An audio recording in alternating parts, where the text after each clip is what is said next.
Hi, welcome to part 2 of This Week in Tudor History, which covers the 1st to the 4th of April. I'll be talking about a poet and soldier who kept being imprisoned, a man who joined the Order of St. John as early as he possibly could, but survived the dissolution and ended his days serving Queen Elizabeth I. And then I'll mention the death of a mother and grandmother of Queens before moving on to the knighting of a famous explorer. Phew! Starting with the 1st of April. On the 1st of April 1604, author and soldier Thomas Churchyard died in Westminster, London. Churchyard started writing in the reign of King Edward VI, and some of his poems were published in Tottle's Miscellany. Churchyard was also an active soldier, serving with the Duke of Somerset in Scotland and fighting as a mercenary for Protestants in Europe.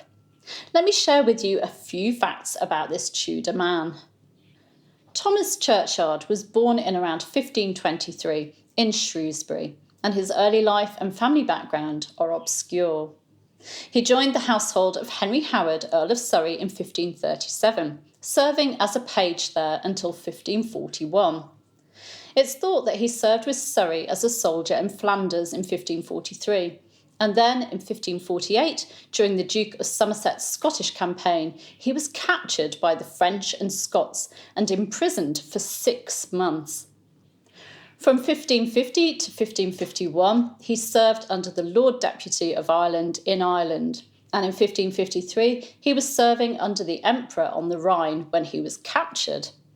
Fortunately, he escaped and was able to return to England in 1555. Churchyard was imprisoned again in 1558 when the English surrendered to the French at Guisnes, but again managed to escape. He then served under Lord Grey in Scotland, but returned to London in 1560 after the siege of Edinburgh. In 1567, Churchyard was hired by William of Orange to lead a Protestant rebellion in Antwerp, but ended up having to flee to Paris, according to Churchyard himself, disguised as a priest. The following year, he was back in the Low Countries, serving as a soldier under William. In 1570, he served in Guernsey under the governor Sir Thomas Latham, before heading back to the Low Countries and then Ireland, where he served under Henry Sidney. In 1580, Churchyard got into trouble when charges were laid against him by a woman who claimed that he'd killed her husband. It's not known whether he acted in self-defence or whether it was an accident. He fled to Scotland, posing as a refugee and as an employee of the French ambassador to England. A letter to his patron, Sir Christopher Hatton, shows that he was in the Marshalsea prison in July 1581. However, he was back in Antwerp in 1582, and he may well have served under Robert Dudley, Earl of Leicester, in 1585. In early 1587, in the reign of Queen Elizabeth I, he acted as a messenger in Brussels, carrying letters between Sir Francis Walsingham, Elizabeth I's secretary, and the English ambassador, Dr. Thomas Wilson. He also carried out some diplomatic missions in Flanders. He got into trouble in 1600 for not attending church, but it's thought that this was down to illness, as Churchyard was a staunch Protestant. He managed to avoid prison this time. According to his literary works, Churchyard's wife cheated on him and had 3 illegitimate children, and even tried to poison him. Churchyard's literary career began in 1552 in the reign of King Edward VI. His works include Davy Dicker's Dream, A Mirror for Man Wherein He Shall See the Miserable State of This World, the first part of Churchyard's Chips, A General Rehearsal of Wars, Churchyard's Chance, Churchyard's Charity, and Churchyard's Charge. He wrote poems, court satires, broadside ballads, and verse pamphlets, as well as works on war and voyages, an account of an earthquake in London, and a work on Wales and its history and landscape. He also wrote epitaphs for Philip Sidney, Christopher Hatton, and Queen Elizabeth I. Thomas Churchyard died on the 1st of April 1604 in Westminster and was buried in St Margaret's Church, Westminster, on the 4th of April. Moving on to the 2nd of April.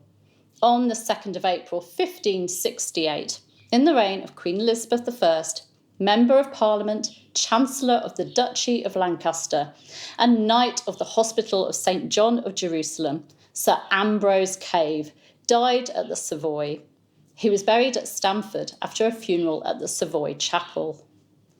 Cave, who was the son of Richard Cave of Stanford in Northamptonshire, was just 20 in 1524 when he joined the Order of Knights of the Hospital of St. John of Jerusalem, a religious military order that had been founded in Jerusalem in the 11th century with the aim of caring for the sick and defending the Crusader kingdom. He had to spend 5 years in the order's convent in Europe and undertake 3 caravans, each of those being a year's service on galleys, before he was eligible for a commandery. He was knighted in 1525 and in 1529 was appointed to the commandery of Yevley and Barrow in Derbyshire. In 1534, he became a Procurator General for the Common Treasure, and in 1535 he set off for Rhodes, but was forced to return in 1537 when he was involved in a dispute with Thomas Dingley over the command of the Preceptory of Shinge in Cambridgeshire. The Order of St. John were on Cave's side, but Henry VIII interfered and installed Dingley. Sadly, the Order of St. John was dissolved in 1540 by Henry VIII. Despite his prior involvement in the Order of St. John, Cave went on to embrace reform and to serve King Henry VIII. He served under Lord Grey in the French campaign in 1544 and in the King's Navy in 1546. Cave also served as a Member of Parliament for Leicestershire in 1545, 1547 and 1553, and for Warwickshire in 1558, 1559 and 1563. He was also a Justice of the Peace for Leicestershire in 1547 and a Sheriff for Warwickshire and Leicestershire in 1548-9. After the Order of St. John was dissolved and Cave left the religious life, he married Margaret Willington, daughter of William Willington of Barcheston in Warwickshire and widow of Thomas Holt of Dudston. They had a daughter together, Margaret, who went on to marry Henry Knowles, eldest son of Sir Francis Knowles. By 1553, Cave was a manager of Princess Elizabeth's estates, and on her accession in 1558, he was present at Hatfield to sign the first documents of her reign. He served on her Privy Council and was appointed as Chancellor of the Duchy of Lancaster. He also served on the commissions tasked with enforcing Elizabeth's Acts of Uniformity and Supremacy. Cave died on the 2nd of April 1568, and at his funeral at the Savoy Chapel on the 19th of April, Sir Francis Knowles acted as chief mourner. Moving on to the 3rd of April. On the 3rd of April 1538, Elizabeth Boleyn, Countess of Wiltshire, died at Baynard's Castle in London, the home of Hugh Farringdon, the Abbot of Reading. Elizabeth was about 62 years old when she died, and her death came just less than 2 years after the execution of her daughter and son, Queen Anne Boleyn and George Boleyn, Lord Rochford.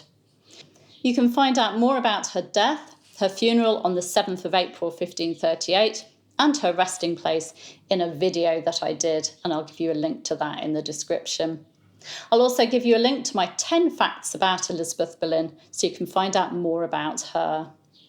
Finally, on the 4th of April 1581, explorer, sea captain and pirate Francis Drake was awarded a knighthood by Queen Elizabeth I. He was dubbed by Monsieur de Marchemont on board the Golden Hind at Deptford.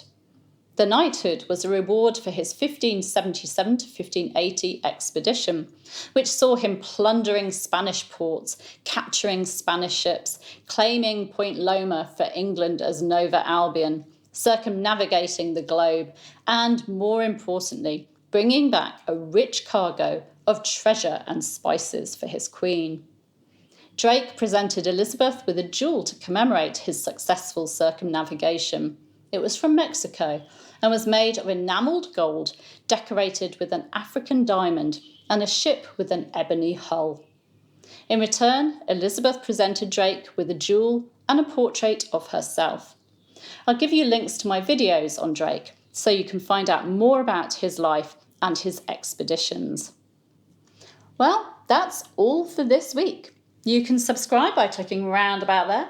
You can hit the bell to be notified as these videos go live, and you can give me a like and leave me a comment. But I'll see you very soon. Take care. Bye-bye.